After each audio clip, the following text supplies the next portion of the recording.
It's erotic, exotic, hypnotic, that's for sure. Put a smile on your face to take you to a place you've never been before. Let it all hang out. You want to scream and shout, don't you want to get out of line? Everybody, what time is it? It's time for episode 152 of the Andy Takes That Chance podcast. Jackson's there, Billy in, a goal, Chris Billy, Huddersfield Town. The most famous goal of Chris Billy's life. Is this the moment for Lee Fowler? It is. Take your place in Division 2, Huddersfield Town. Thank you. Champion Steve Simonson's boots now. He's missed. Steve Simonson clears the frame of the goal and collapses in a heap of tears. Huddersfield Town are promoted. Mustafa Schindler has a chance to write his name in Huddersfield Town legend. And he takes that chance!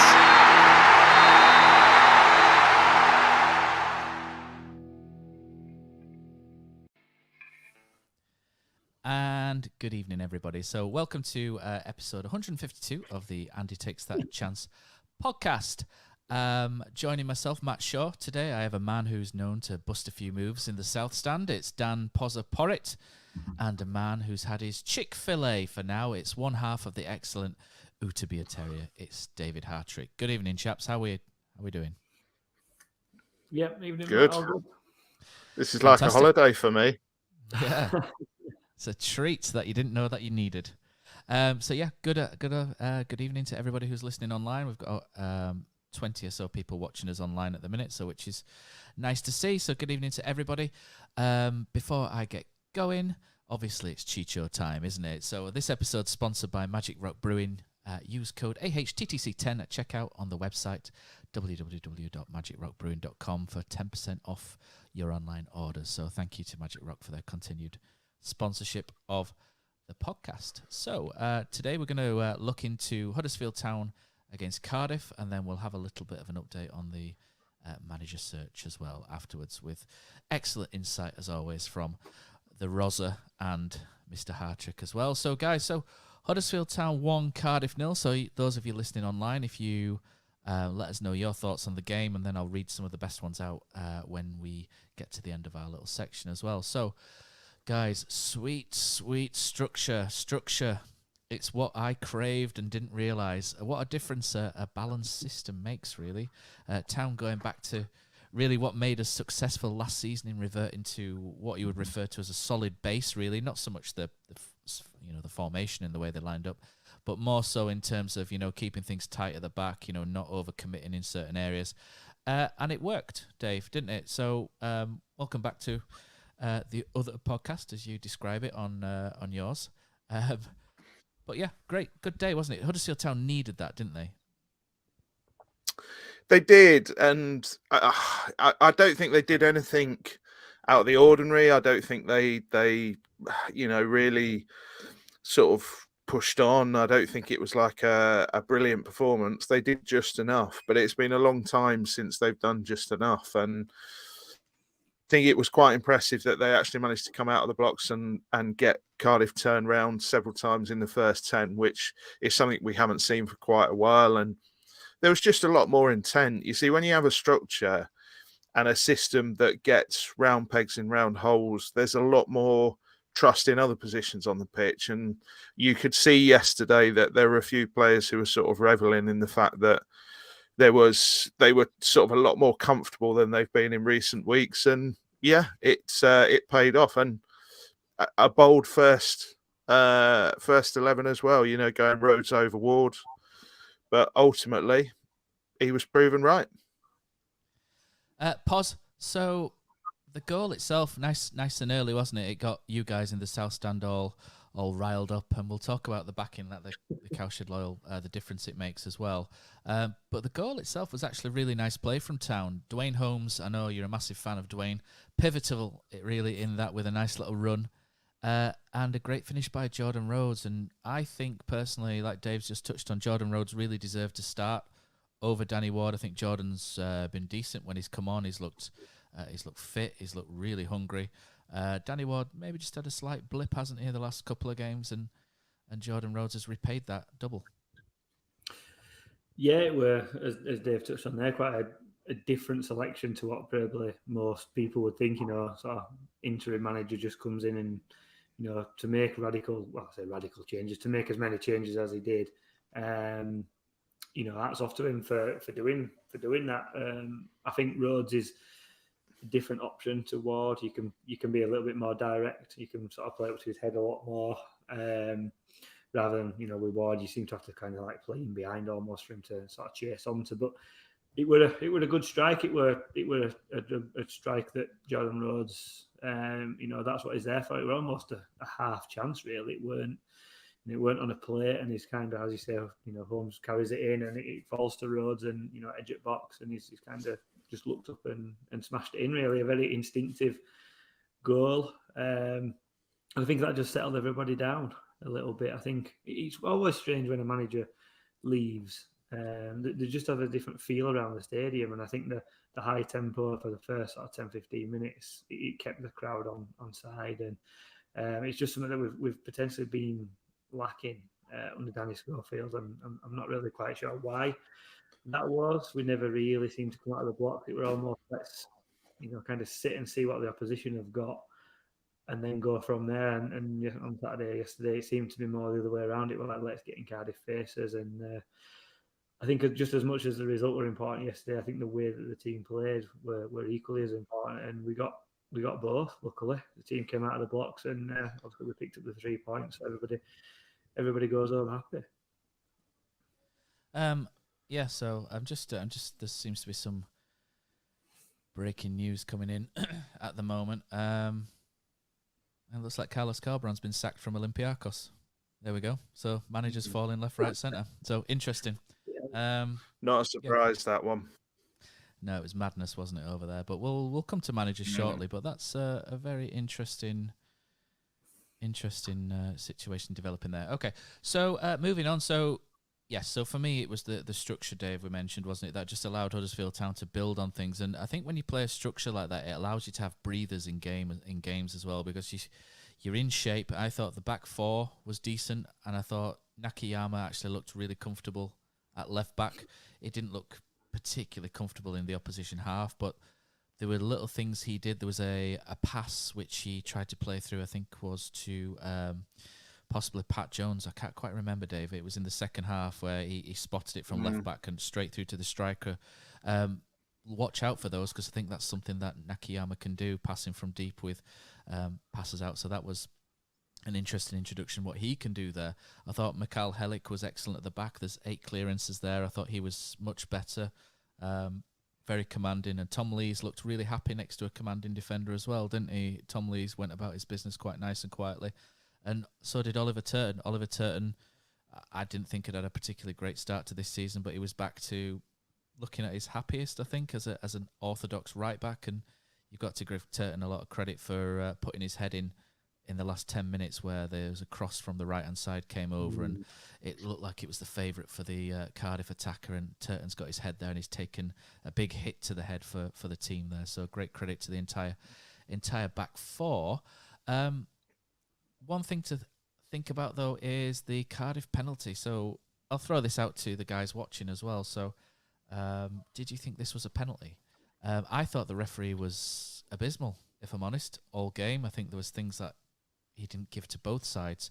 Having watched the penalty incident back, I think it's probably one thing he maybe got right, actually. I think Tino's more or less made contact with the opposition striker's head, and once you kick somebody in the head in the penalty box, it's probably a penalty, isn't it, Dave? Yeah, the high foot rule is... I mean, I thought it was an appropriate punishment when it used to be an indirect free kick in the box, because if you've got a high foot there and it's intentional, then that should be a penalty because it's a foul. But in those situations where you're just trying to clear the ball, and you can see he's got no idea where the man is, he's just trying to clear it out, you sort of think, well, yeah, maybe going back to that indirect free kick would have been the best way. But it is dangerous play. because he's not aware of his surroundings. So yeah, if you're arguing against it, you're sort of arguing against the rule really, rather than the decision. I don't think the referee could have given anything else. But yeah, it was a really poor penalty, wasn't it? Staggeringly poor. I didn't realise till I watched it back on the highlights. He was mucking around, wasn't he? He did it as a no-look penalty. Yeah. Absolutely. Yeah. And yeah, well, that's what you get for mucking around. You get everything you deserve. Yeah, exactly. Pause, obviously, you didn't get a good view of it, did you, from the other end? I don't know if you've managed to watch that back, but me and Dave think it's a penalty. There was a second incident as well, wasn't there, with Radoni on the edge of the box, and that looked very sort of touch and go and a little bit inconclusive. But I think overall, in terms of penalties, I don't think we've got much to argue about there, do we? No, I think there's Dave's already mentioned it's a high foot in the area. I do sometimes feel a little bit sorry for players who give penalties away like that, and as you put your foot up, it's there to almost be controlled or cleared. And sometimes an opposition player can kind of just steam in and your boot connects with their head, or their head connects with your boot rather than it being intentional. But if that's in middle of the field, it's a free kick all day long. So on the same token, if it's in area, it's got to be a penalty. So you can't come away you can't be too critical of the referee. And ultimately, Lee Nichols saves it, and it don't particularly matter. It's interesting though, because I think we've conceded. Is that his third penalty we've conceded now on this season? And it's been a long time since there's been that many penalties at Huddersfield Town. So maybe something to work on. Many, do we? Give penalties away. We never get many. Concede them easily. Give them away, but we never get any. To be honest, I thought the referee had an absolute stinker the whole way through. I know you thought differently. Me, you, and Cozzy were chatting about it, weren't we, yesterday on WhatsApp? And and up where I sit, people were absolutely all the way through chuntering about how bad the referee was. Even afterwards, I could hear people walking. It wasn't the fact that we'd won; they were just banging on about how bad the referee was. But I was just delighted for Chicho. I was on Chicho watch, where I sit. You get a really good view of the dugout, and so when Carlos did his big knee slide last year, it was right sort of down in front, and it was a brilliant view from it. And watching Chicho on the sidelines, he was living and breathing every moment. He was kicking every ball. He was running up and down the touchline. He was trying to raise the crowd constantly like this, and he was superb entertainment was Chicho. And Dave as well. You've got first-hand experience, haven't you, in the press room for what he's like, and he seems a lovely bloke as well, doesn't he? So you got to be really happy for one of the good guys getting a W. He came in to the press conference, and he came round before he sat down, and he shook everybody in the room's hand, it's not something I've ever seen before, but it was lovely. And he answered every question really enthusiastically. He was properly delighted by the result. Somebody sort of hinted, do you fancy a little go at the job? Do you fancy something longer term? And he was absolutely adamant, no, thank you. I'm just here to be an assistant coach. I'm just here to help the next man in. And he was absolutely positive about that. There was no sort of nod to camera or wink or anything like that. He's talked about how much he's enjoying the area. The reason he didn't want to go was because he had the offer to go with Carlos, but he said it's the best second division in the world, in his own words, and he's loving being in the area and he's loving working in England. So, and I think that's brilliant. And he finished his press conference and went round and shook all our hands again on the way out. Just a really genuinely nice bloke who just sort of loved his afternoon.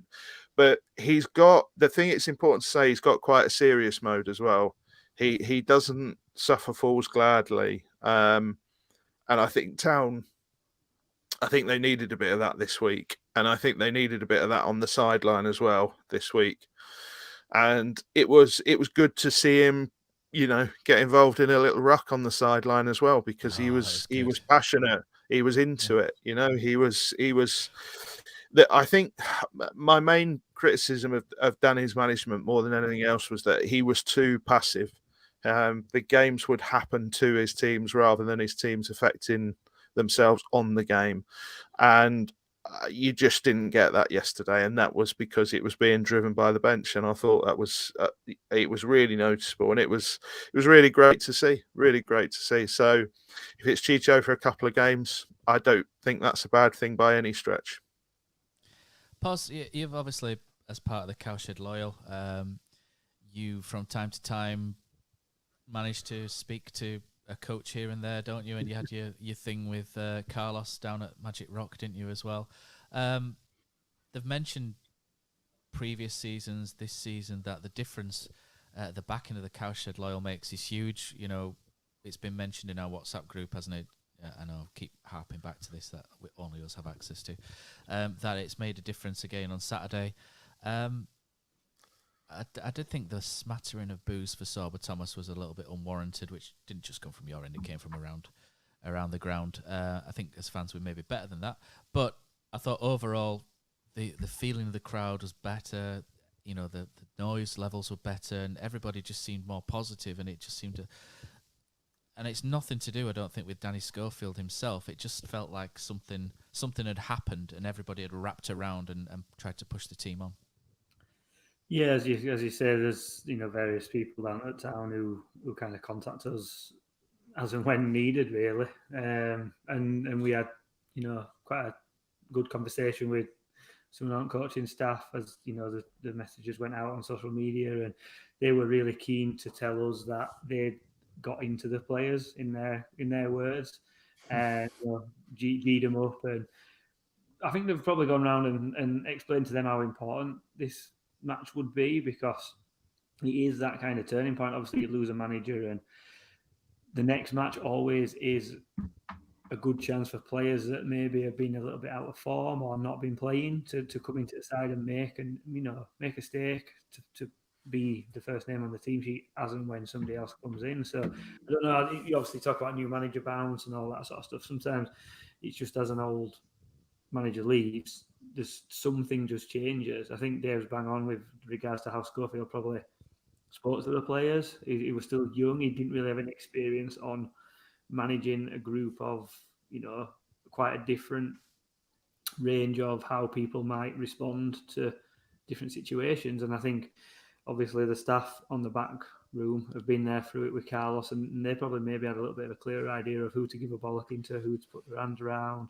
And I think it probably all culminated in that, we do really need to get a win, because if not, we're struggling already. We're at 5 points off relegation safety before, and another game down, and then going into international break with 2 weeks without a game. It's really difficult for fans to come back after that with a positive mindset. Whereas now that has all changed. But in regards to kind of the atmosphere and that, yeah, we're good. And I think a lot of it does stem from how the team approached it. They came out of the blocks. They got forward. They got at Cardiff. Obviously, the other goal massively helps. But even second half, when game kind of almost petered out and Cardiff kind of got on top, the crowd raised it. Not just us in South Stand. It were coming from all four sides at some points. And I think that win just meant so much to everybody, players, fans, staff alike, that you kind of almost felt like we were going to get over the line. I think you mentioned the Ollie Turton header at the back post. That kind of epitomised it. It was body on the line.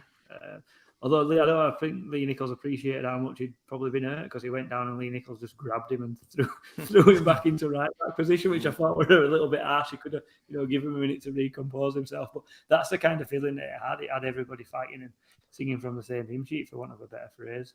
And great to see, and long may it continue. I'm not going to betray confidence, so I'm not going to say who it was, but I spoke to more than one person before the game about what had gone on this week. And the key message to the players was, like, Danny Schofield's gone, but this isn't all Danny Schofield's fault. Mm-hmm. They really did get into him about standards and raising the standards and raising the effort, because they just didn't feel it been there so far this season. And I thought it was really noticeable that you had a player like Dwayne Holmes, who's got a standing ovation coming off, never stopped running, and whose tactical mission on the game was just to be a pest and tie up an entire side of the pitch for Cardiff. And he did it really, really well. And you had, like you said, you had the Turton moment. You had Hellick had a really proactive game coming out, heading everything away. And it's just things we haven't seen. And then you've got the energy of that midfield two in the 4-2-3, Kasuma and Camera. Just so much aggression, so much energy, so much pace. You can't play it against everybody in the league. You can't play it in every tactical system, but what yesterday needed was a result, and the way to get that result was just to be a little bit quicker, a little bit more aggressive, first to the ball, first to second balls, get in there, get the crowd on side. They picked the perfect side to do it, and they got what they wanted out of the game. Yeah, I was going to say Lee Nichols' booking pause was funny in front of you, wasn't it? Where he went to pick up the ball and then their guy ran over and pushed him, and Nichols got booked for it. I thought that was. I think you were pretending. It when you were a dead ball. It was funny actually because when we went 1-0 up, I said to a bloke next to me, I said, "Just get a tenner on Nichols to get booked here because as soon as we're in front, he's renowned for a bit of a time waste." I like him. He's a funny guy. There's a lot of players like Dave mentioned. Dwayne Holmes. There's again. I don't really want this to feel like a stab at Schofield, but maybe it is. There's a lot of players a few players, I should say, looked a bit more back to their old self, and maybe you think the theory that we had whereby the players didn't want to play for Schofield, maybe that was true. And you look at Dwayne Holmes as one of them, he looked a lot happier with doing what he was doing. Maybe it's down to instruction, a lot of it. Lee Nichols was one who looked a lot happier. He was a bit more back to his old self, wasn't he? And a bit more interaction as well. He was, up to his old tricks, and he was trying to wind up the Cowshed Loyal at one point as well. Feels like a shame for Scully, doesn't it? But we have to move on, I guess. It's a weird thing because it's like you end of the day, Danny Schofield's your boss, so you should play like that whether you like him, don't like him, believe in his tactics, don't believe in his tactics. I'm sure we all work with people above us that we don't always like, but end of the day, you've got a job to do, and it is a little bit of a shame that you've seen that effort and you've seen that performance on Saturday, yet that's been lacking previously. So yeah, you can sort of go through the rumour mill of players weren't playing for him, and after seeing that on Saturday, it rings a little bit more true. And you've kind of got to ask yourself why that might be. Without going, I know Dave, you spoke to people, but I was going to say we got the very same vibe from our contact at the club, as in this has not been good enough, and you owe the fans that performance, and that's kind of what it felt like to me yesterday. I think what it's important to say is, like, when you say not playing for the manager, I don't necessarily think it's a conscious thing. I don't think there are players in the team who are going, I'm not going to lift a leg today. It's more about you've just had 2 years of a manager who, like, relentless. That's what he is. And his preparation in the dressing room, on the training pitch, relentless in his detail. Everything, there were plans for plans, and often those plans were just to do the original plan better, but everything was refined, everything was tweaked. And what that does is, like, standards are just through the roof, and players are sort of walking around wired to the moon, because they have a lot to remember, they have a lot tactically to take on. And I don't think it's a case that they weren't playing for Danny Schofield, but I think what's happened is Danny Schofield has come in, and the standard has just dropped from insanely relentless to just demanding a hell of a lot. Now, that sounds a funny way to put it, but that's sort of genuinely all it needs to suddenly look like they've dropped a mile off, which I think is what has happened. And they've sort of restored this week. It's not like they've gone full Corcoran and it's been, 100 instructions for every player for every match or anything like that. It's just that it's put back to the forefront of the players' minds, energy, aggression, get into everything, go for everything, don't give anything up. So it's not that the players weren't playing for him, I don't think. It's just that subconscious, just taking it down one notch. It suddenly becomes really noticeable when you've got 6 or 7 players in the pitch who've taken it down a little bit. Yeah, that makes sense. I can kind of see it. It's a little bit like getting a substitute teacher at school, I'd imagine. Exactly that. Yeah. You work hard for your normal teacher. Someone pops in for a couple of lessons, and it's like, do you know what? We could probably just chill out a little bit now. And as you say, it's probably a little bit of a subconscious thing. And Yeah, it's a fair assessment, is that, Dave? To be fair. Right, let's have a look at Etienne Kamara. So Etienne Kamara made his first start for Huddersfield Town in the Championship, which was great to see. It's a player that I've championed a lot on this podcast. I think, Dave, you like him as well, don't you? And Poz, he's a player that quite a few of us have tipped at the start of the season to be breakout player as well. So he's made a fantastic start on that, and so has Pat Jones and one or two others. But, you look at the stats from the game, he's made more passes than anyone else from Huddersfield Town on the pitch, more successful passes. His passing accuracy is up there with the best for anyone who's made over 15 passes during the game.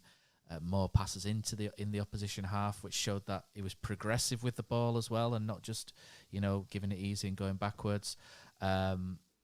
His accuracy there is 76.9%, which is really good in an opposition half.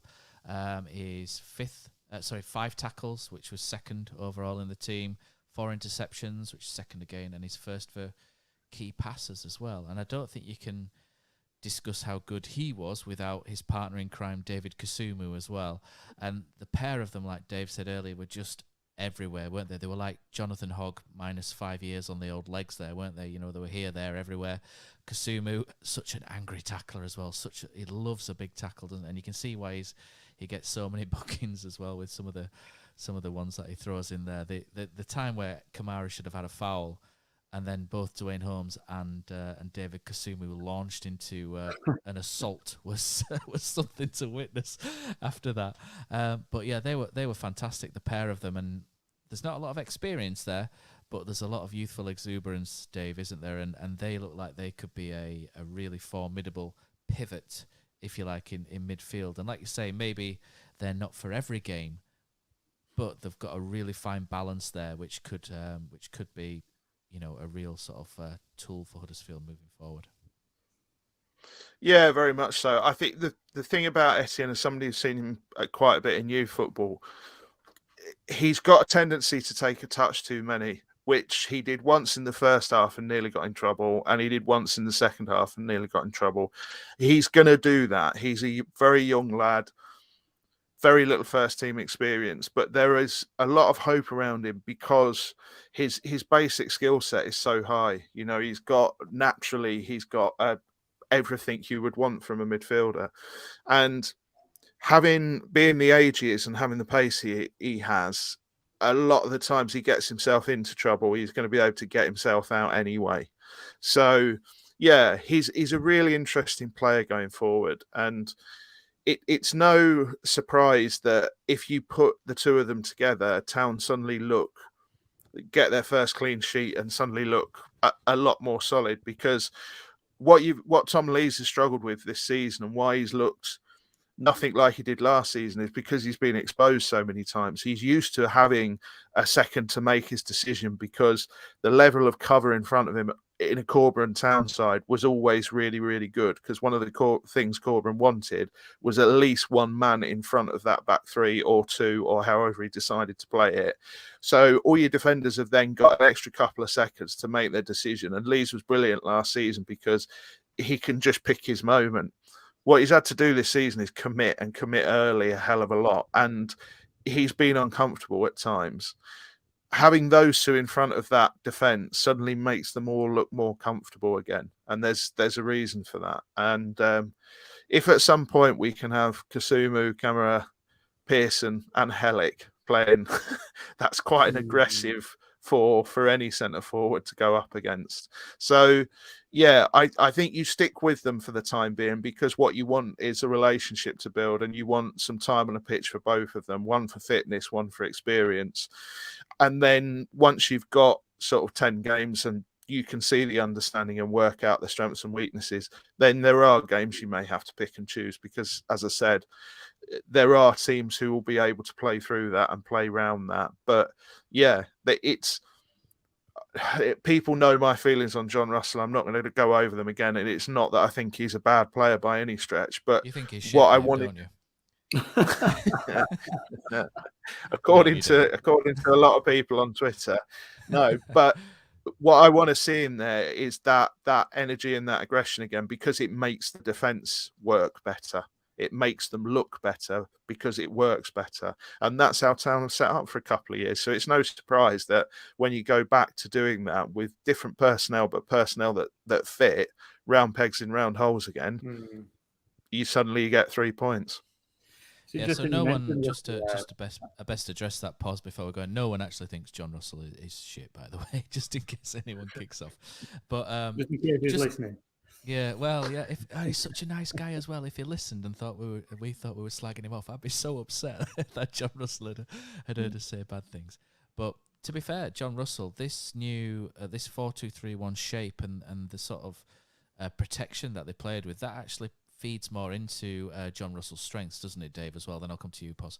That 4-2-3-1 shape, a Kamara or a Kasumu next to him, and all of a sudden John Russell looks a completely different player, I think, and I think he can come back, can't he, from where he's been and produce again.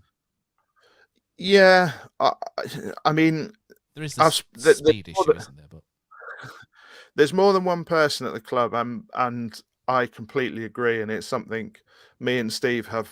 I don't know if we've talked about it on the pod, but we've certainly talked about it a lot in real life. I still think with John Russell, you could do far worse than trying to turn him into a bit of a Marouane Fellaini. Just playing higher up, being a real tough player to defend against, just doing sort of certain things really, really well in certain games. I don't think there's anything wrong with that.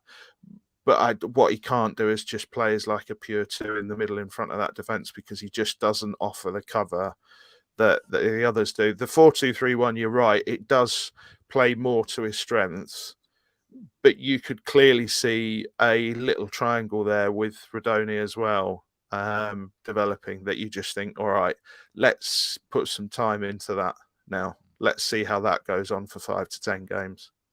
And of course, there's the Kamara left foot, Kasumu right foot combo as well, which offers that nice balance. But jump in, Pos, because you were going to make a point before I cut you off. Essentially, similar to what David was just speaking about, you could put Russell in with Kasumu and Kamara and all, not as the middle one. I forget what everything's called now, the number 10. So we say that, that little role just in front of those two, because if they break up the play, then they can just pass it to Russell, and then Russell can do what he's good at, which is the passing. He reminds me of, I think I said before, like a Chris Marsden type. He's not going to run around putting tackles in. He's just not that makeup of a player. Whereas if he's got 2 players like that who can do that for him and then give him the ball, I think that's when John Russell will potentially flourish. And if he's playing 10 yards inside an opposition half rather than 10 yards inside his own half, I think that's where he'd potentially be a lot more comfortable. Obviously, you've got then a decision to make on who do you take out. Rodoni, Holmes, someone's going to have to make way for him, Thomas, so it's a decision that needs to be made, and I'm sure whoever comes in will potentially have a look at that, because I fully agree with Dave, the defence looks so much solider, because it was kind of like a straight back 4, there were no interchanging, everybody kind of knew the job, and they just had that little bit more protection in front of them. There were a couple of times, they'd just win an header and either Kamara or Kasumu would just pop in and collect that ball. Whereas, when you've got someone like Russell in there, it's like it takes him a couple of seconds to think, oh shit, that's dropped, I need to be there. Whereas these two kind of, it's a natural ability that they have to kind of get that second ball. So I think there is a place for Russell, Huddersfield Town, and I don't think everybody would agree that there is massive improvements in areas that he can make. We saw it even last season, he carries the ball a little bit too long. Sometimes he's just a little bit slow on the turn. And if he's going to carry on playing at this level or above, they're the sort of things that hopefully, and I'd imagine they have been picked up by coaching staff, because I'm sure if, us or me as an absolute, just a fan can see it, I'm sure they can. And I'm pretty certain they'll be working on stuff like that with him, because he's not a bad player at all. He just needs to find a specific role within the side, and maybe under Schofield, who were being asked to do something they weren't really cut out to do.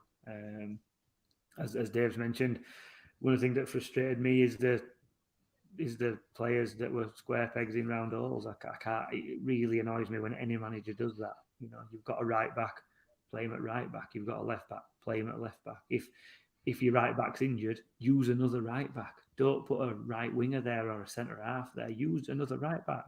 And sometimes you can overcomplicate it, and it weakens two areas. Sorba Thomas on the left. There's obviously a thinking behind that, but he's better on right, so play him on right.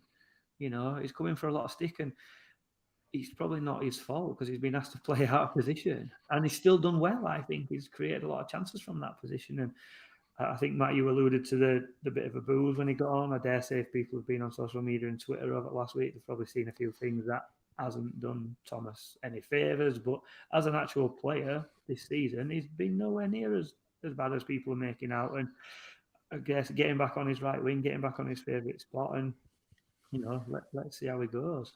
Sorry, I've kind of gone off on a little bit of a tangent there, but it just kind of feeds into what they did on Saturday that made it work better than what's been going on previously. Didn't look like him himself. He needs a bit of love to Sorba, doesn't he, to get him back on his feet, I think. The old arm around the shoulder. The old arm around the shoulder.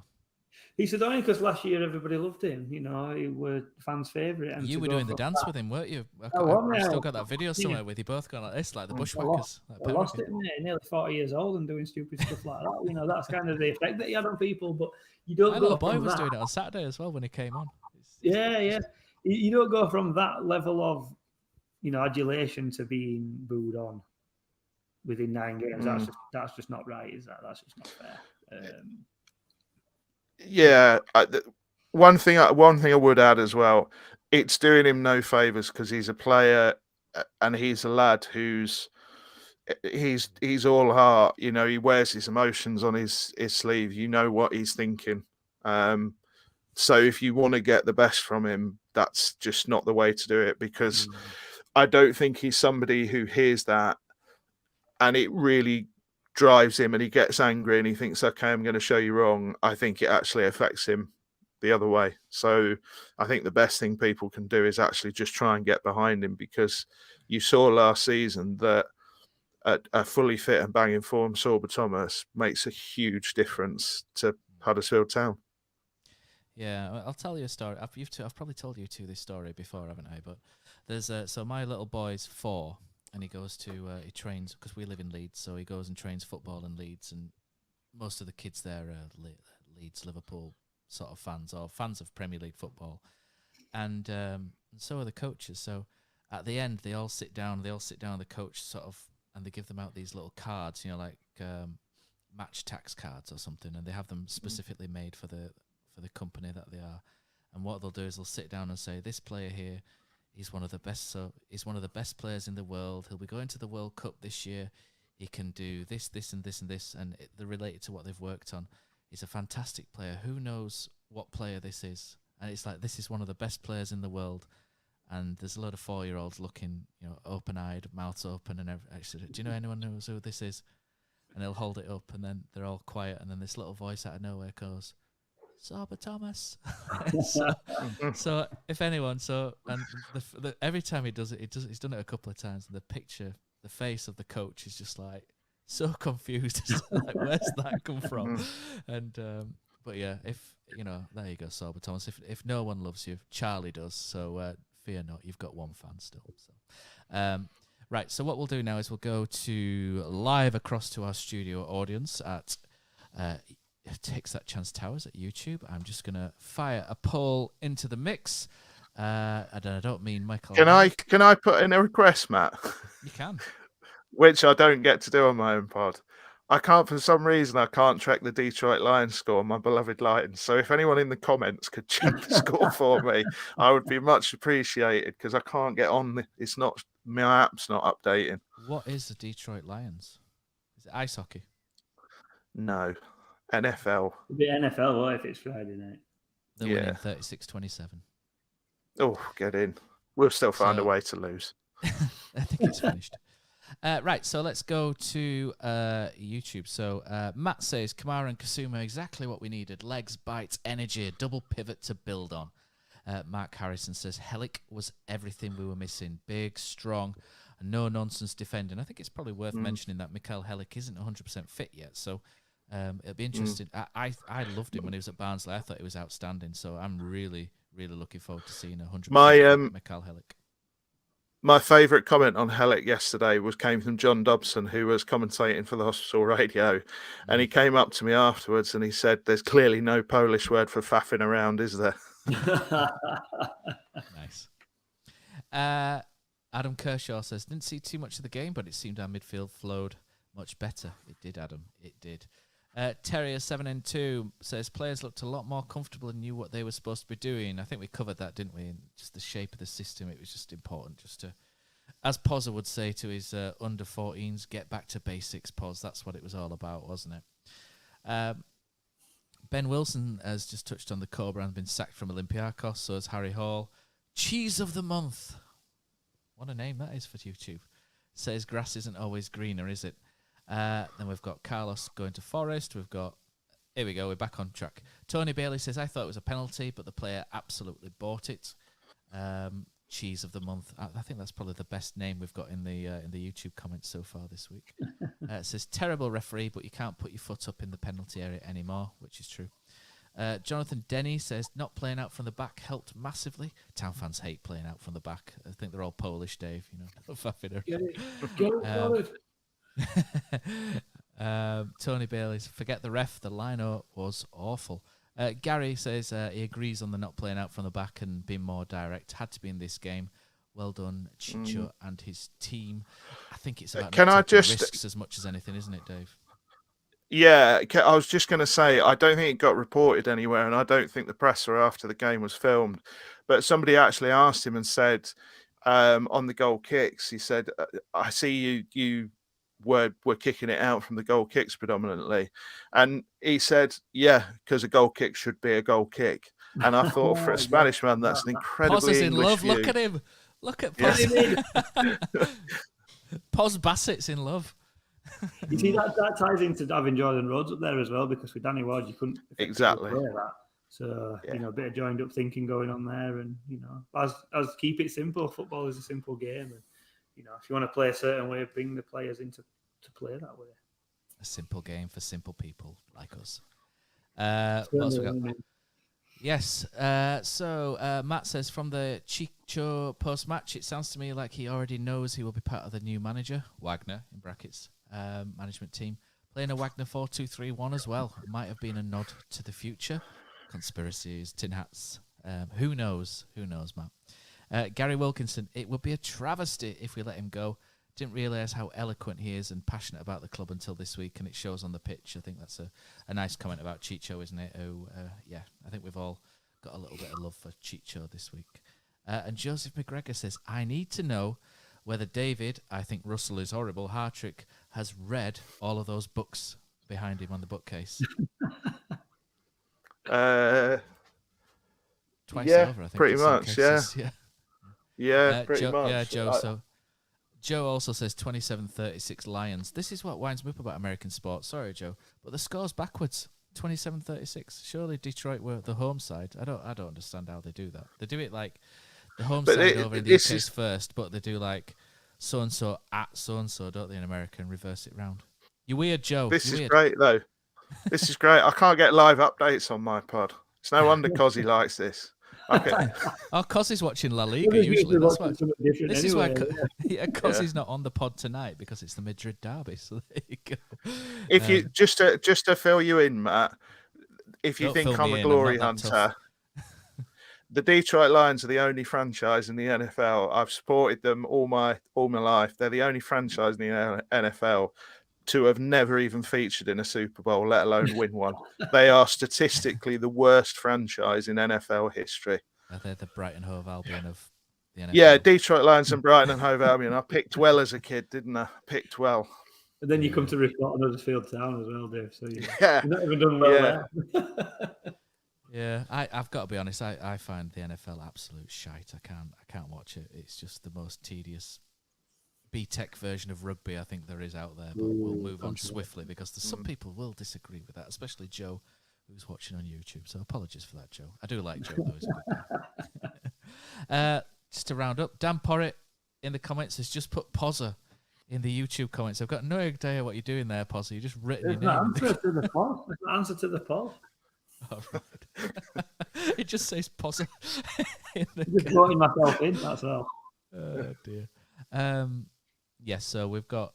So I have put a poll out there for who people want as the next manager. I've only really given 3 options because they're towards the top of the betting, which is David Wagner, Anthony Barry, Paul Warne, and another. Please mention in the chat, and obviously Poz has put other and voted for himself. So it'd be some rise, wouldn't it, from Gummusel and Click-Eaton under 7s or 8s or whatever it is to Huddersfield Town first team manager. Yeah, we look at Graham Potter. We've done worse. John Dungworth got a job at Huddersfield Town. Too much, in fact, Jerry Murphy was Bradley Rangers. I think he went from Bradley Rangers to Huddersfield Town. So there you go. These things happen. Did a good job, did old Jerry. Right, okay. So I think that brings us nicely. Joe McGregor's arguing me. He thinks it's the right direction, by the way, to announce the score, but I'll have to disagree very kindly on that one. Right, so let's move on to the manager search. So before the game on Saturday was a very candid interview between Johnny Buchan, Radio Leeds, Matt Glennon, who interviewed Lee Bromby. So always give big credit to Johnny and Matt. I think they're a decent combo when they're on Radio Leeds. I think they're really worth listening to. So if anybody doesn't listen to Radio Leeds, I think some people can't listen because they have some DAB issues, but they're always decent, Johnny and Matt. So they interviewed Lee. I don't know if you've managed to get round to listen to this, Dave, because you were obviously working, weren't you, on the day Saturday? Yeah, I have listened. Excellent. So I thought what was quite refreshing, really, was how Lee fronted up to the Danny Schofield stuff. He took it on the chin. And I think in a world at the minute where nobody gives a direct answer and everybody beats around the bush and it's very political, I think it's quite refreshing, actually, to see someone put their hands up and say, do you know what, this is on me, this is my fault, I'll take this on the chin. And do you know what, as soon as he said that, I thought, do you know what, fair enough, because in football, it's usually anybody else's fault apart from their own, isn't it? So I thought this was quite a refreshing approach from Lee. Whoever wants to pick that. Yeah. Dave? Yeah. Couldn't blame anyone else, really, but... No. I've had discussions with people, and there's things I can say and things I can't say, but they knew with Danny Schofield that they weren't getting the finished article. Danny Schofield was always the succession plan, but they were not expecting him to use him this summer, let alone 3 weeks before the season started. So I think when you have a succession plan, even when the timeline has jumped to that degree, there is some merit in at least having a go, at least having a look. And I think there were things they felt they could work on with him that, unfortunately, just the way it went, it was it wasn't going to work out longer term. And I think they had to do what they did this week because it's a brutal game, and like another 2, 3, 4 games, and suddenly that gap can look really, really daunting. And I think Lee is very, very good at fronting up. I think he backs himself when he makes a decision, and if he gets it wrong, he will say, I've got that wrong. And I think that's exactly the way to front up after what has happened this week, really. And it was good to hear him talk about the process of making sure the next man in is the right man as well. And speaking about that, Pause, he went through his list of traits that he wants, which was interesting to hear.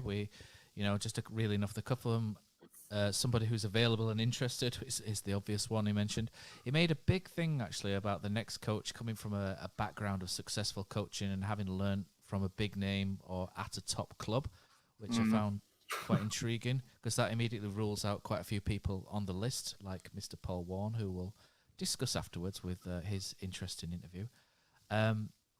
So, he mentioned Carlos learnt from Bielsa and David Wagner learnt from Klopp, and it was all about bringing those ideas from Dortmund or from wherever Bielsa used to coach, I can't remember, and then bringing them to Huddersfield and implementing, what would make it successful. But also someone with progressive ideas. They need to work within the structure of a sporting director, head of analysis, head of recruitment, etc. He admitted he was interested in Wagner, but he did say that he had not spoken to him about it, although maybe someone else at the club has. Who knows if you read into these things. Exactly, yeah. Exactly. I thought it was quite clever wordplay, maybe. But the above maybe rules out Paul Warne, who seemed to give a strange response, didn't he, when he was asked about it, especially about the gambling side of things first. I actually quite like Paul Warren. That would be quite an interesting one. But so that maybe rules out something like Paul Warren. But if you look at the odds at the minute, you've got people like Anthony Barry, who's coached with Chelsea and Belgium and Republic of Ireland. So they're obviously, he's obviously going to be within that remit and that structure. You've got Liam Manning, who was previously at West Ham and worked with some good coaches at West Ham, so maybe he will be on there. Although I think, Dave, you might have mentioned this on your podcast, trying to sell somebody who's in the relegation zone in League One as a progressive appointment in the Championship might be a tough trick. But, MK have done the similar thing to what we've done, haven't they? And they've sold all the best players and they're struggling to find their feet a little bit this season. So there are reasons for that. And the other one that's quite low down on the list, maybe somebody like Joey Barton at Bristol Rovers. He's been at Man City, Marseille, Newcastle. He's a bit of a whopper, so I don't think anyone would want him. But when you box ticking, whopper wasn't on the next to the options, was it? But you look at people like that, and John Terry as well, and there's quite a few on there and quite a few not on there that you could maybe. Lee was talking about. So, first of all, David Wagner. You can see if you're watching this on YouTube, you can see we've all got Wagner as our name, apart from Dave. Because if I put David Wagner, that'd be just too much, wouldn't it? So you've got to be David Buehler. He does look a bit like Wagner tonight, though, doesn't he? I think that's it, isn't it? I think Nearly went go. I was sending out little vibes. It's like the club's Twitter account, isn't it, Pos? I think we did a Schofield sacking special the other day, me, Brady and Tom. We touched on David Wagner. I think a lot of people are a little bit nervous about having David Wagner back because we love David Wagner and we don't want a reason to dislike David Wagner, if you like. Because if it goes wrong, then you don't have that what do you call it, Dave? You don't have that great white buffalo, that's it, isn't it? To sort of say, if we only had David Wagner, everything would be better. Everything would be shit if David Wagner ended up doing poorly in this job, is what I'm trying to say. So there is that. So it's really a game of risk, isn't it? Or you could have David Wagner back and we go on a big swashbuckling run and go up the Football League, and who knows, but part of me kind of thinks it's more likely to go slightly the other way. You'll get the immediate impact. Everybody will get behind it. But is the club in the right place at the moment for David Wagner? I mentioned this the other day, so I don't want to sort of speak too much about this because and double up on it. But essentially, Dean. It was nice to hear Lee stick up for Dean, by the way. But is Dean the engaged at-it chairman that he was in the past, which worked well with David Wagner? Or will it re-engage Dean Hoyle? That's the other side of it as well, isn't it? Is it going to be a case where David Wagner can come in and get 10 players like he did that summer 2016-17 and then take them to Sweden and go on this massive run, get another 10 players the year after and repeat a similar sort of trick in the Premier League? It's that essentially to me feels like David Wagner suits, this is going Liam Neeson here, is this, Dave? But David Wagner suits a particular set of circumstances, and I'm not entirely sure that all of these particular set of circumstances line up fully at the moment. So I'm still a little 50-50 on this, but I still love David Wagner, Dave. Yeah.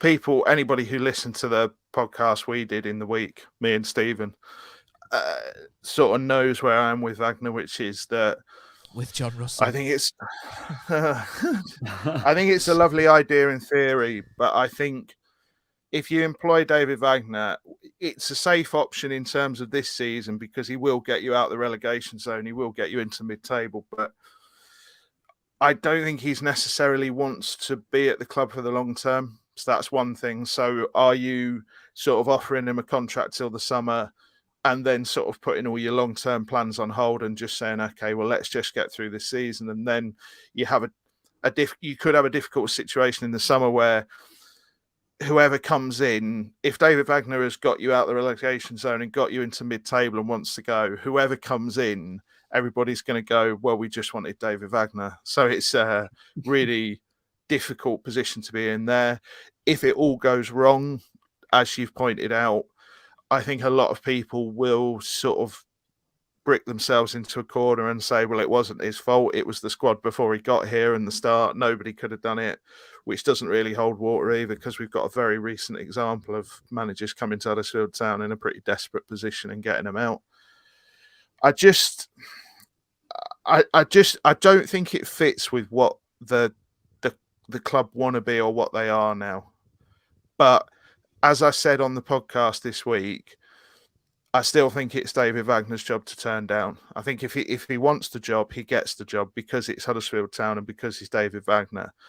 But like longer term, there's no way I think he's going to sit without that sort of total autonomy that he had before, which just doesn't exist in the current structure. So then Town would have to make the decision, do we want David Wagner or do we want to keep the structure? And I can tell you the structure they've built and the culture they've built, they are desperate to keep going forward, because what their vision for the club going forward over the next 5-10 years and beyond is, they've created this structure and they want a coach like Carlos Corberán to come and work within it, but also bring something to it so that they can take that and the next manager who comes in has got everything that Town has set up, plus what Corberán has brought to it, and they can bring something of themselves to it. So you are not resetting every time you bring a manager in, but you are improving what you have.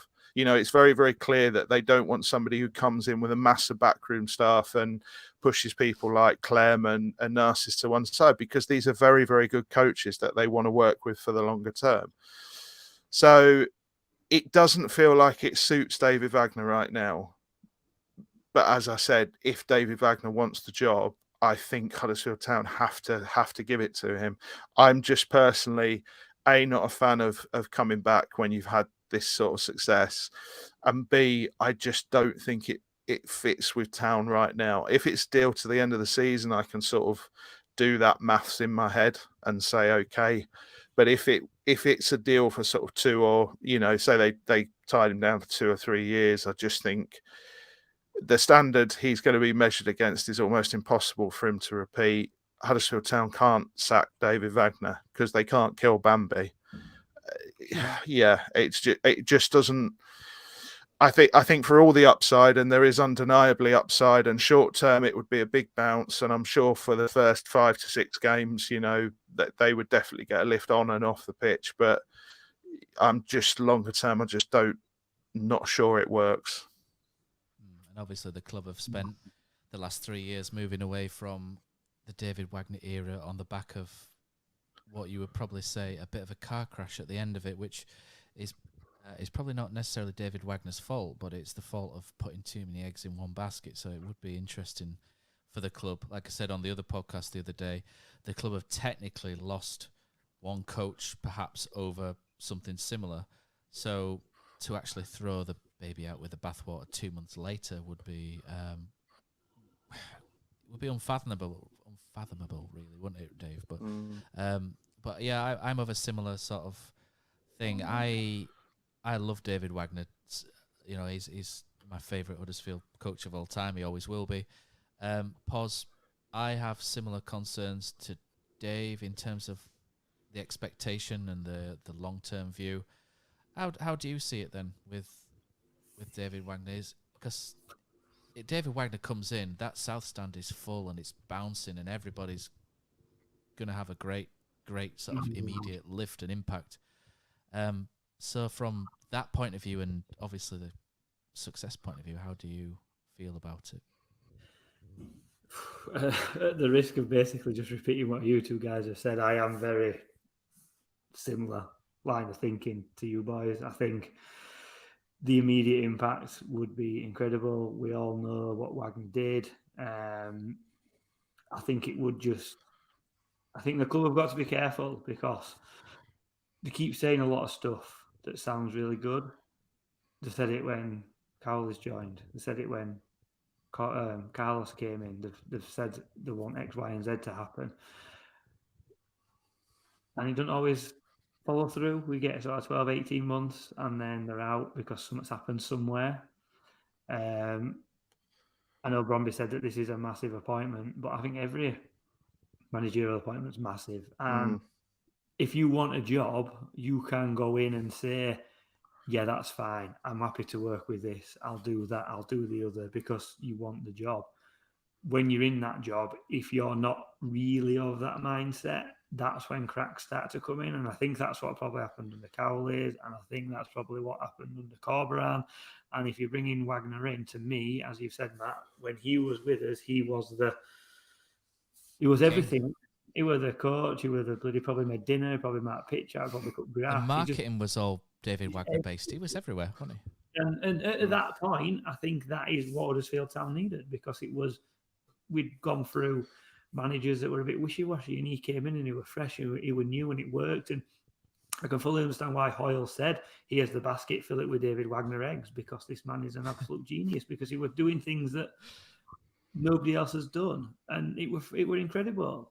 And it worked, and we got promoted, and we stayed up. And I look back, and as much as I love Wagner, I wished after Chelsea and Arsenal they'd just gone at that point, because the following kind of bit that carried on from that, it does, although it doesn't tarnish the legacy, there's a little bit of doubt, did it get too much for him, and all that sort of stuff. And I think, I think that will probably because everything we're going through him. It were, Dave, what do you think we should do here? Dave, what about this? What about that? What about this? And he wanted to manage, not do everything. Now that structure is in place behind. Can he sit down with Hoyle and say, look, I am? Yeah, that's fine. I'm happy to work with that. I think the big problem he would have would be the expectation. I spoke to people and, Wagner's coming back. That means we're getting promoted. No, that is a ridiculous comment to make. We are in such a different position.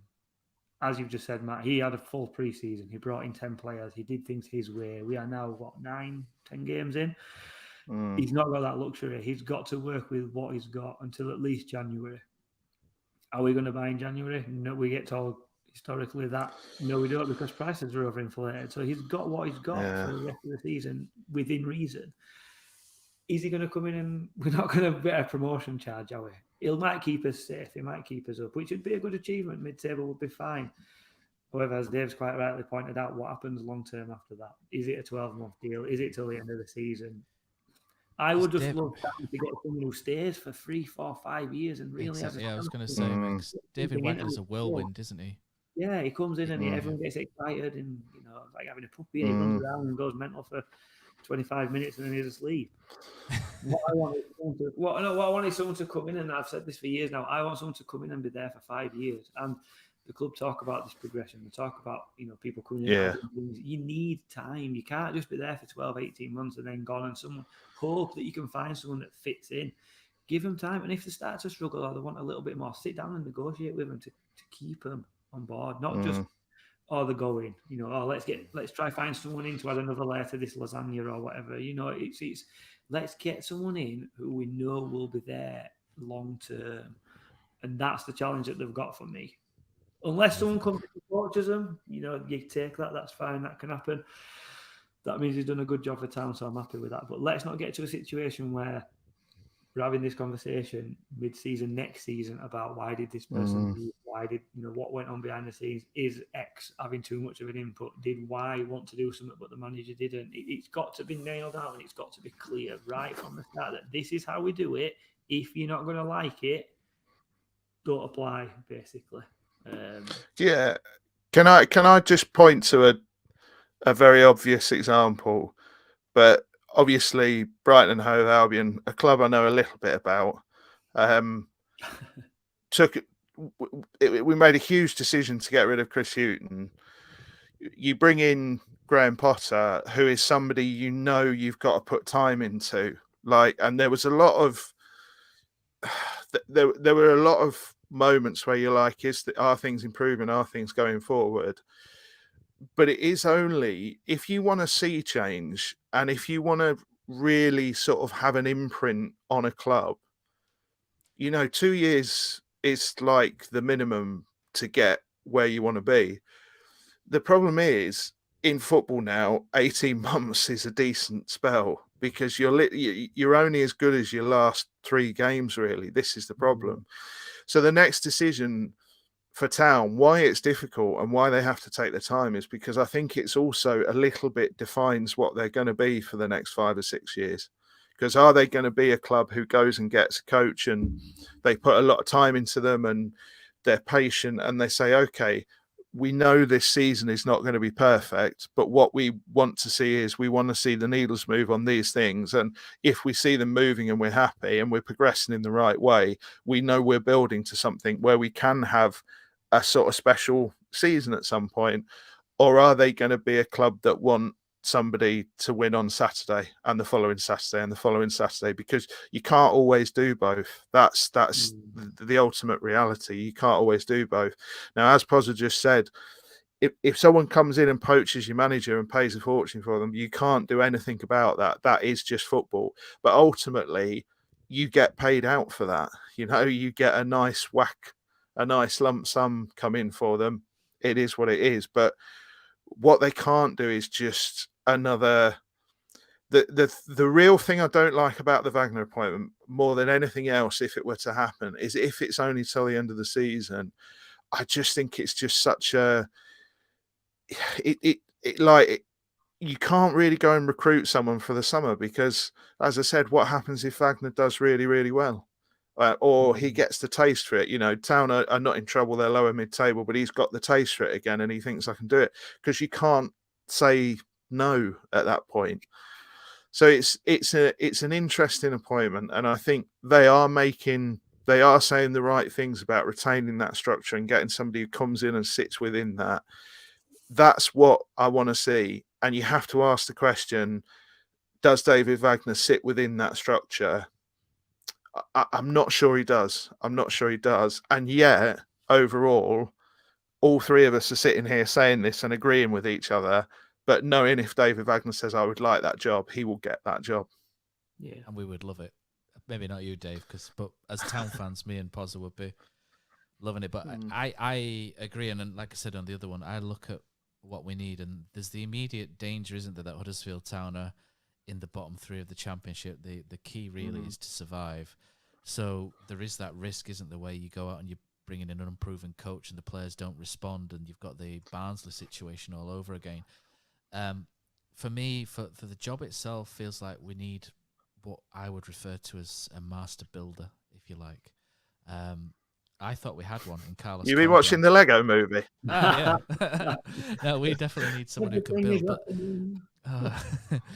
the thing is, you look at us, and we're always going to be selling players, aren't we, at the end of the season? It's very difficult to build something at Huddersfield Town because, you know, Lewis O'Brien went in the summer. Next summer, they're probably already, you know, thinking, who can we sell?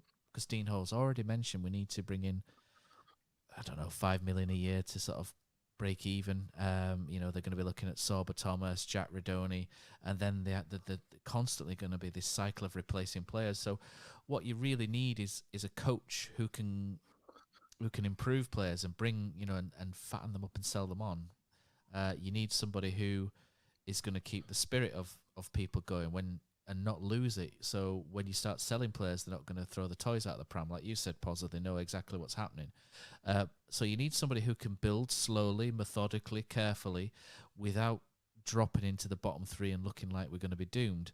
And it's a very tough job, really, when you can't build because you're having the foundations pulled from under you. So it's a very difficult sell as much as it is a difficult job as well. So you look maybe at the odds, and the one that makes a lot of sense at the minute is probably Anthony Barry when you talk about things Libro, you know, and Carlos Corbrand's free again, of course. So you look at Anthony. That would be amazing. Can you imagine if he came back? That would be great. I'd love. Do you know what? I'd love to be a fly on Lee Morris's wall if Carlos Corbrand came back. Sorry, Lee. But yeah. So Town need that builder, don't they? And you look at Anthony Barry and you look at his coaching record, and he ticks every box Lee mentioned in his remit. But the problem is, when he comes in, will the players look at him and go, "Who is this guy? He's played for Accrington and Stanley," and will some of them play up? And when you're in the bottom three, you can't run the risk of the players not respecting who's walking through the door. So they need, for me, they need some kind of face, or they need somebody with a little bit of Nous experience. So Anthony Barry could come in with, I don't know, let's just throw a random Steve McLaren as his number two. It won't be Steve McLaren, but you get the idea of where I'm going. somebody, with that experience and respect. So you need to get the balance right in the management structure as well. And obviously, you need to keep Chicho. You can't sack Paul Harsley after 4 weeks. Paul Harsley's going to be here long term as well. So you've got Paul Harsley's going to be the lead development coach. You've got Chicho who does defence and set pieces. So you need your head coach and you need someone maybe who's good tactically and a little bit of championship experience. So, we've seen Michael Carrick mentioned, again, somebody who's cut his teeth a little bit. I imagine it'd be quite difficult to get away from Man United, by the way, Michael Carrick. But, somebody like that who's got a decent background in playing, the players are going to respect, he's come from a top club. They make a bit more sense than what David Wagner does. The problem Huddersfield Town have got is they need the bounce, because up until Saturday, there were 5 points adrift from third bottom of the league. And I know it's early, but it's still, when you're down there scrapping, it's still points you've got to claw back and then claw away from. So, and it doesn't look weak, this championship. It looks decent. Reading, we all had Reading 24th pre-season. Look at them up in third. It's a really strange season, and it's a strong season. So Huddersfield can't make a mistake in this. So they can't go out and get an Anthony Barry, a Brian Barry Murphy, or somebody from an elite development team that's going to take a while as well for them to get their ideas across. They can't bring someone in who's going to take 3 months, trying to get them to play in a certain way and rip the playbook up like Danny Schofield did as well. So they have to be very careful with this appointment, and they need not necessarily to hit the ground running, but they need to start picking points up early. And they're in a bit of a situation here whereby I can see why Wagner's so appealing short term, like you said, Dave, but long term, I think it's the position we find ourselves in has probably made this choice a bit more difficult. And like they said, Dave, Lee Bromby said this is a massive appointment for him.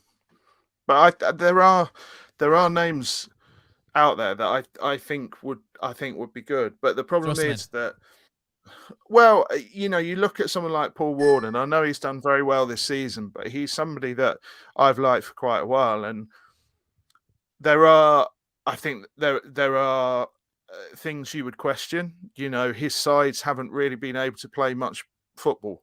It's not particularly attractive, but a lot of that has been the positions they've been in, the recruitment that has been done, because they have been very much horses for courses rather than trying to build towards anything or be something more. I think he would be an interesting name to throw in there. I think there are, well, I know there are names they're speaking to that aren't out there, that are of a certain profile, and it's that profile of people who come in and can command a little bit of respect from the off, but have not necessarily been managers before. So, it's people who the players go, all right, okay, we have to take things seriously here. And I think there needs to be a little bit of that. I think the problem Town have got is there's I hate to go over what we were saying, but the problem is there is a great big baseball cap sized shadow over Tony the Pulis. whole thing.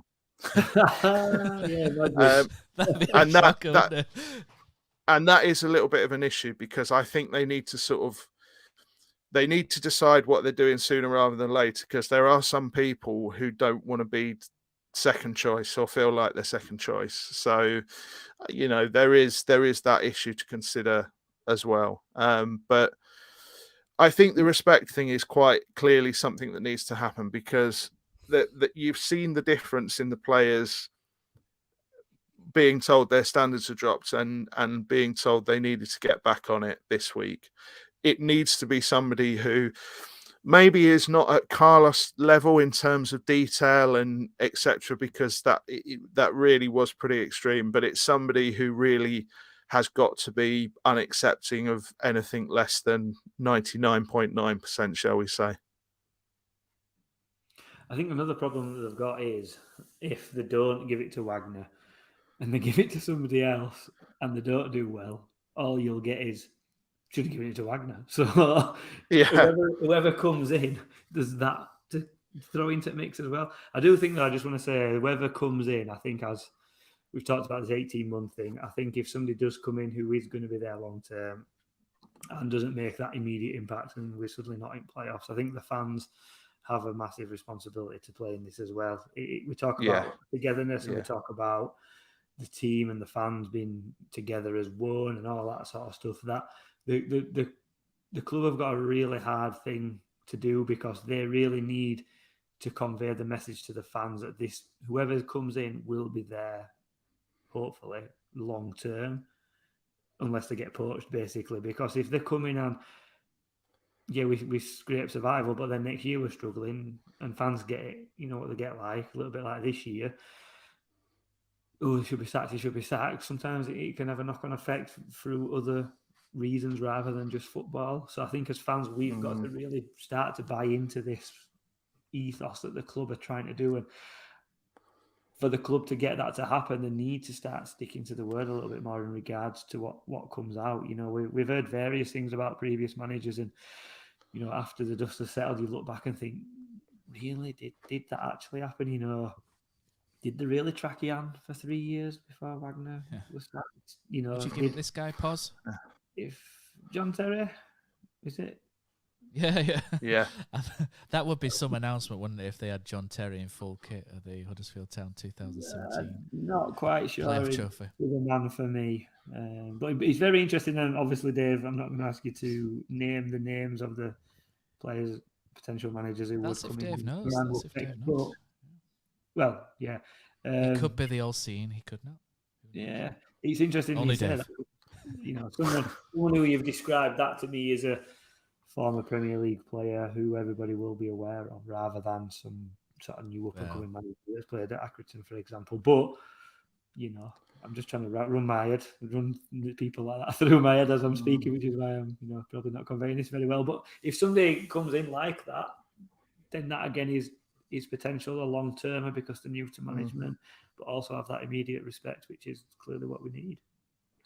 I think what it's safe to assume, and I don't know anything here, so don't be pulling this apart for clues or anything, but what it is safe to assume is I think they are talking to a range of different people with a range of different approaches. So I know Lee said he hasn't spoke to David Wagner, but obviously for him to sort of say, you know, there would be interest, read into that what you will. But I think if you look at bookies lists are horrible for new manager markets, because it takes someone to literally put about 30 quid on for them to suddenly move the odds quite drastically. But I would think if you look at some of the names on there, I know some of them are absolute rubbish. You know, I know some of them are just basically agents pushing their men up there. I think if you look at the list, I think there's quite clear that there's a little through thread with some of them, but then there's a sort of pretty wide range with the others. So what I would say is at the moment, there is no decision being made. There is no, we're sort of as in the dark as anybody else here. So all we can do is speculate. But I would imagine that, you know, within a fortnight, they really want to be, certainly if they haven't appointed, they want to be somewhere very, very close, because the season, because of the way it's set up with the World Cup, it's just slipping away. You know, it's the games come thick and fast. It is relentless, and they need to get a body in. So yeah, next fortnight there's probably going to be all sorts of names flying around. I think the thing to remember is probably genuinely about 2/3 of them are going to be absolute bunkum. Interestingly enough, Carlos Corberan's just made the list at 25-1. And he's above. I don't think I'd put a fiver on that. No. He's, you know, Michael Hefele 33-1. Someone must have had a 30 quid bet on him, because that's ridiculous. Gus Poyet, Robbie Fowler. That's Greece Gus Poyet. Robbie Fowler makes the list of everyone every time, don't you? About 25-1. And I think what you have to understand, the way that a lot of agents for these coaches, these figures work, is they don't want them to become Alan Kirbishley, where everybody just forgets about them for 2 years and then that's it, they're forgotten forever. So, you know, it's not the fact that Duncan Ferguson has suddenly become extremely interested in the Huddersfield Town job. It's the fact that Duncan Ferguson's agent is just going, hang on a sec, Duncan, we don't want this to get to the point where you're not being linked with jobs. So, you know, and there is, believe you me, there is quite a bit of that goes on. There's quite a bit of that goes on. There's other managers who they want to be linked, they want a job in England. So this may not be the job for them, but they suddenly want their name to sort of be discussed in relation to these jobs in the hope that a chairman somewhere goes, oh, right, who's this bloke, you know? So it's that new manager markets and new manager lists are all so wildly all over the place. You know, look at Brighton have named their new manager, and they've said they've not spoken to anybody else since Graham Potter went. They only had one person they spoke to, one person they interviewed. Allegedly, we've been linked with a couple of guys from France. There was a Spanish guy we were linked with Poch at one point. We were linked with Tuchel at one point. You know, we've been linked with Steve Cooper at Forest. It's just a mad market and a mad gossip mill, the new manager one.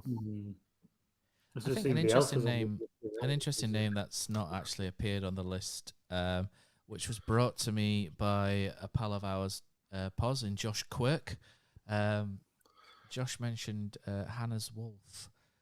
He was mentioned in the odds. Again, hasn't he been? Isn't this about the third time he's been linked with Town? Yeah, he was mentioned, wasn't he, when we went with the Cowleys? And he's obviously free at the minute, having had a spell with Leverkusen, and it doesn't look like he's done anything for a year. So I would imagine someone like Hannah's Wolf, he did a good job, didn't he, about 5 years ago with Stuttgart, and took Stuttgart to the Bundesliga, but not really had masses of success since. But he keeps getting mentioned here and there, doesn't he, with the odd job. So, but again, someone like him could work within the structure that Lee Bromby's identified, but, you know, so there's another one for the discussion point. Brought to you by Josh Quirk, Hannah's Wolf. You could, like Dave says, you could quite easily just start throwing random names in, couldn't you? Well, you threw yourself in the ring, didn't you, Poz? So I've just refreshed Sky Bet, and I've gone, you know, I'm 42-1. So whoever put that money on. But I think people need to understand that this is a genuine thing. If the three of us went and put a tenner on Wolf now, all at the same time, he would genuinely suddenly appear at about 25-1 out of nowhere. And if somebody else went and put a tenner on him because he suddenly appeared, he will then go into about 20. And that's just how this market works. It's often based on absolutely nothing. It's a lovely market for bookies. They really, really love new manager markets because they absolutely clean up time and time again on it. Which probably tells you all you need to know. So if you've listened to us, you probably know wiser, are you, as to what we've just brought? And I don't think Huddersfield Town are at the minute. So let's end the poll. I've thrown a Twitter poll in. I'm sorry, not a Twitter poll. I've thrown a YouTube poll in. So 67% would like David Wagner back of the 36 people who are watching at the minute. 19% for other, 9% for Paul Warne, and 3% for Anthony Barry. And whilst I've got your attention there as well, if everybody that's watching would be so kind as to click the like button, this is my beggy moment, Dave, which we do, because if people take just a second to click that like button, what happens is it puts us to sort of the top of some of the Huddersfield Town searches, and more people will be able to find Andy Takes That Chance. Because at the minute, nobody watches. So, you know, so it'd be much appreciated if people did that. That'd be great. I've done my bit to get you in a Detroit Lions search, so can't do more. There we go. Let's read some of the comments coming in then. So Nathan says, does anyone on the pod think Wagner could potentially ruin his good reputation with Town fans if he is appointed and it goes wrong? I think he could with some people. I think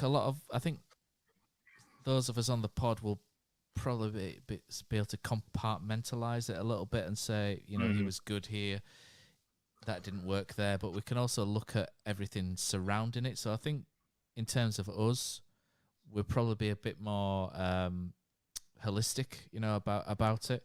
But I think in terms of, because sometimes with football fans, they're not as invested as, you know, or not as bothered about the chat as we are.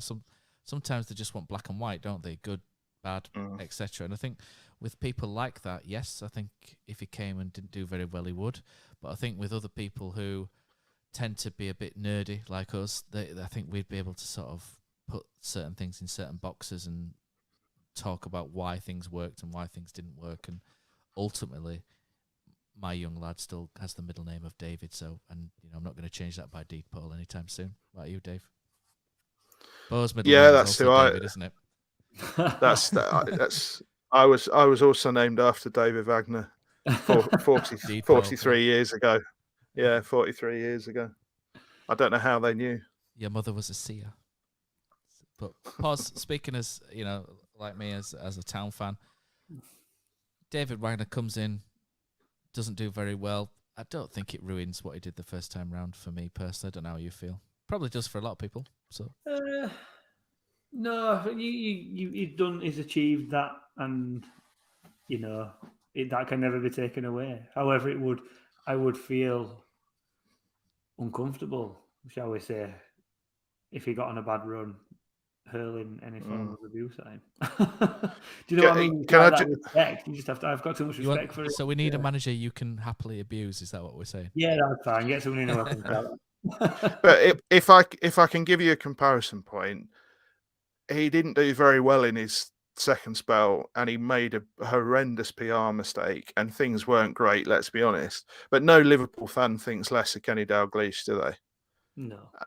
I think in the immediate aftermath, often it's I can't believe it, etc. But once you've had a couple of months and the dust has settled, I don't think anybody would be seriously sort of taking down their signed David Wagner baseball cap, etc.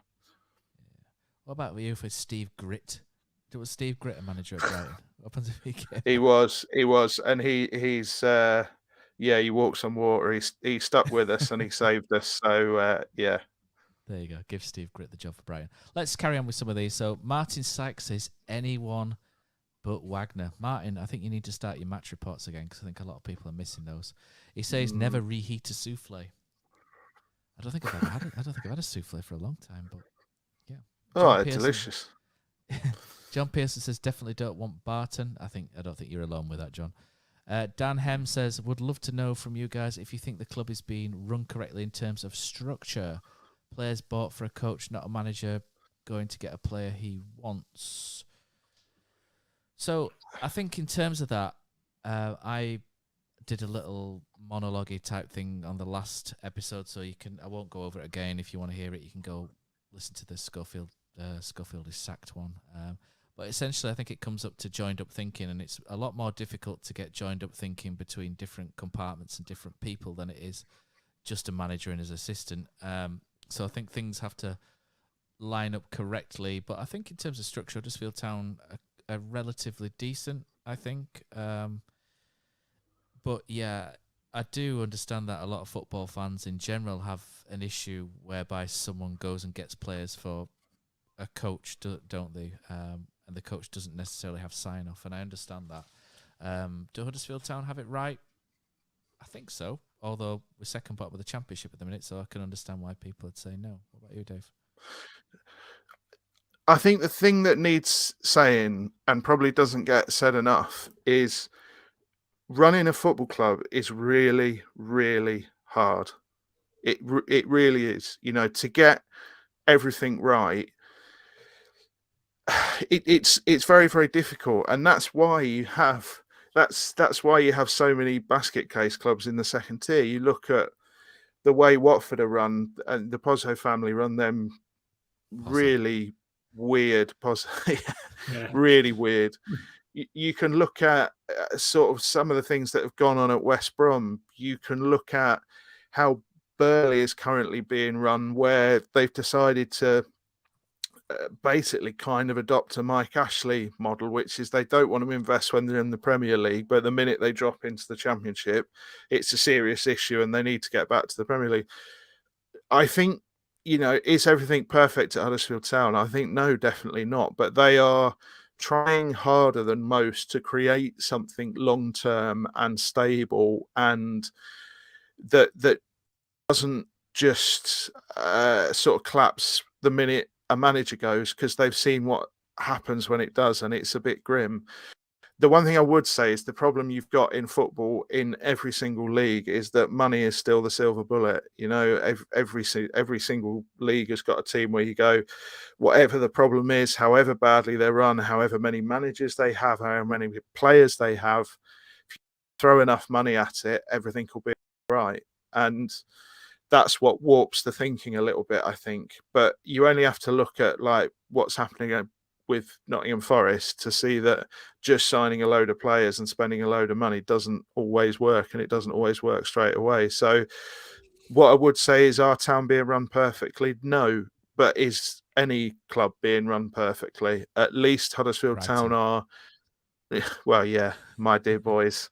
But what I would say is, you know, Huddersfield Town are trying to create something sustainable and something long term. And I think that is admirable. And I think it may not be roller coasters and fireworks, but there is something to that.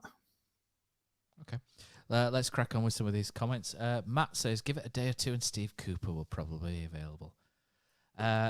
Nick B says, I can't see any good experienced coach not wanting to sign his own players. I think that really limits us both short and long term.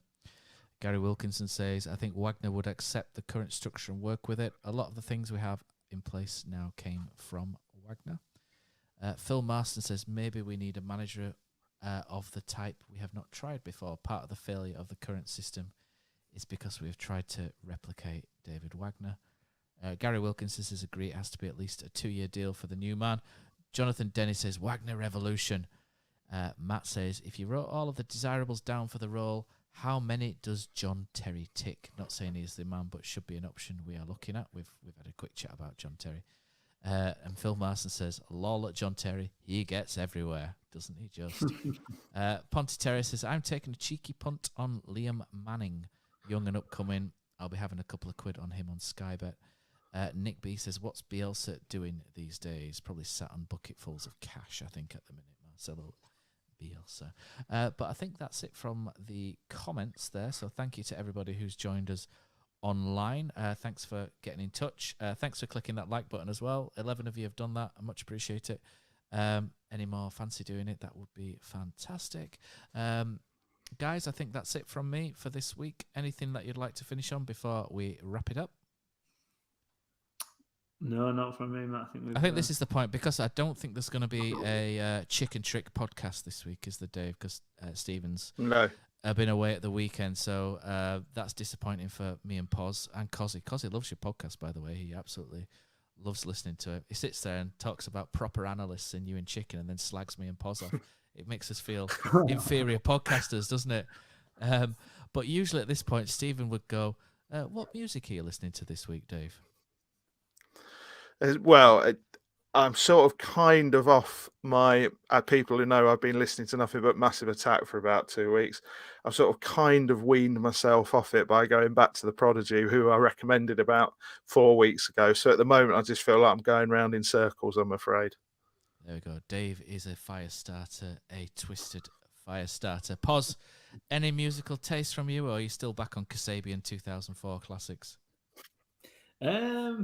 Randomly, I was listening to, is it the new H and Ed Sheeran song, which is definitely not targeted at my age, but I found myself toe tap into that. So Ginger solidarity, though, isn't it, with you and Ed Sheeran? What it is, mate. Yeah, I often get confused when wandering around Halifax. You know. Have you tried the new Arctic Monkeys song? It's a little bit. No, man, I've not heard that, but I will check it.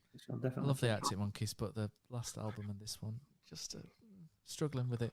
But I think that's it for this week. We'll do Top of the Pops another time. But Dave, thank you very much for coming on. No Dave, problem. all those books back there, but I can't see one particular special one that you can hang. There it is. I don't know which one you're referring to. No idea, to be honest with you. Yeah. No, Silver Linings, Bobby Robson's England. If you do want a book, Christmas is coming, etc., and so forth. And I'm sure there looks to be quite a few copies on there. And I reckon Dave might even sign it for you if you're a Huddersfield fan or a Brighton fan. So yeah, it's always a great thing. So thank you, everybody. Let's roll in the end credits, and hopefully, if we win another game anytime soon, Poz, we'll be back. We haven't podcasted after a couple of defeats, have we? So Hopefully we're back. Enjoy the international break, and maybe we'll have a new manager next time we reconvene.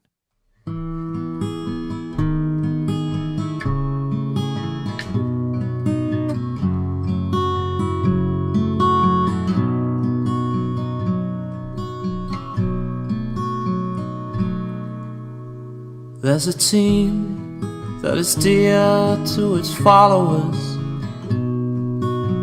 The colours are bright blue and white.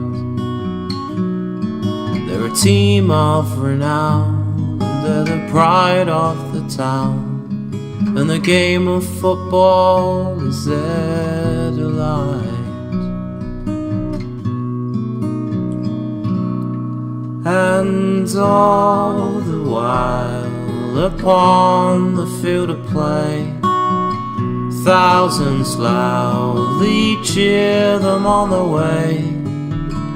Often you can hear them say, who can beat the town today? And then the bells will ring so merrily, and every goal shall be a memory. So town, play up and bring that cup back to Huddersfield. So town, play up and bring the cup